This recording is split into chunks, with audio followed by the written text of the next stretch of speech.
नमस्कार, एक बार पुनः स्वागत है आपका जम्मू क्रॉनिकल में और मैं हूं रमन सैनी।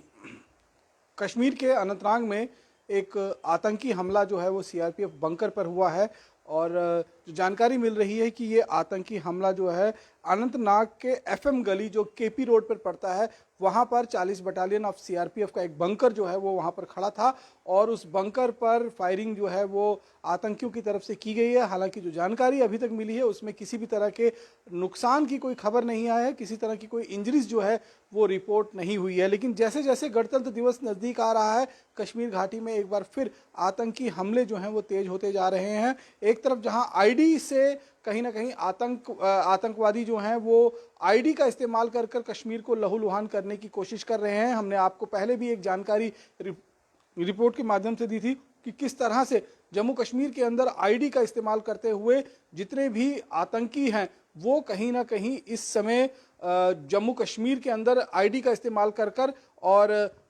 यहाँ पर आतंक को फैलाना चाहते हैं और जम्मू कश्मीर में सुरक्षा बलों को निशाना बनाना चाहते हैं, जम्मू कश्मीर के आम स्थानीय नागरिकों को नुकसान पहुंचाना चाहते हैं और एक आतंक का माहौल दोबारा से पैदा करना चाहते हैं, हिंसा फैलाना चाहते हैं जम्मू कश्मीर के अंदर। और इस बात की बाकायदा इंटेलिजेंस इनपुट जो है वो सुरक्षा एजेंसियों के पास मौजूद है और इसके साथ साथ जिस तरह की पिछले कुछ दिनों में आईडी जो रिकवर्ड हुई है, चाहे वो आईडी बनाने का सामान हो, चाहे फुली फिटेड आईडीज जो कश्मीर घाटी से रिकवर हुई हैं वो कहीं ना कहीं इसी बात को लेकर संकेत दे रहे हैं। और जिस तरह से अभी जो मालूम चल रहा है कि अनंतनाग में एक बार फिर इस खराब मौसम के बीच में भी आतंकियों ने 40 बटालियन जो सीआरपीएफ के जवान वहां पर तैनात थे उनके एक बंकर पर फायरिंग की है। हालांकि इस हमले में अभी तक किसी को नुकसान नहीं पहुंचा है, किसी तरह की इंजरीज की जो है वो खबर नहीं आई है, क्योंकि हो सकता है कि शायद निशाना चूक गया हो और उसके बाद जो बुलेट है वो बंकर पर लगी हो और किसी तरीके का नुकसान नहीं है। एक राहत भरी खबर जरूर है अपने आप में, लेकिन आतंकवादी लगातार कश्मीर घाटी में एक बार फिर खास तौर पर अगर हम बात करेंगे तो रिपब्लिक डे के आसपास में किसी बड़ी आतंकी घटना को अंजाम देने की कोशिश में है। इसको लेकर लगातार पाकिस्तान की तरफ से भी मैसेज जो है वो इंटरसेप्ट किए जा रहे हैं। लाइन ऑफ कंट्रोल के साथ साथ इंटरनेशनल बॉर्डर जो सांबा और कठुआ सेक्टर का इलाका है वहां पर भी आतंकियों की मूवमेंट्स को फिलहाल नोटिस किया गया है और ये माना जा रहा है कि शायद आतंकी उस रास्ते से भी घुसपैठ कर 26 जनवरी के आसपास में किसी बड़ी आतंकी वारदात को जम्मू कश्मीर में अंजाम देने की फिराक में है। एक तरफ जम्मू कश्मीर निशाने पर है, एक बार फिर गणतंत्र दिवस से पहले आतंकवादियों और पाकिस्तान के निशाने पर है। वहीं दूसरी तरफ कश्मीर घाटी में जो मौजूद आतंकवादी हैं वो लगातार आईडी का इस्तेमाल कर नुकसान पहुंचाने की कोशिश कर रहे हैं, हैंड ग्रेनेड का इस्तेमाल कर रहे हैं और फायरिंग कर भी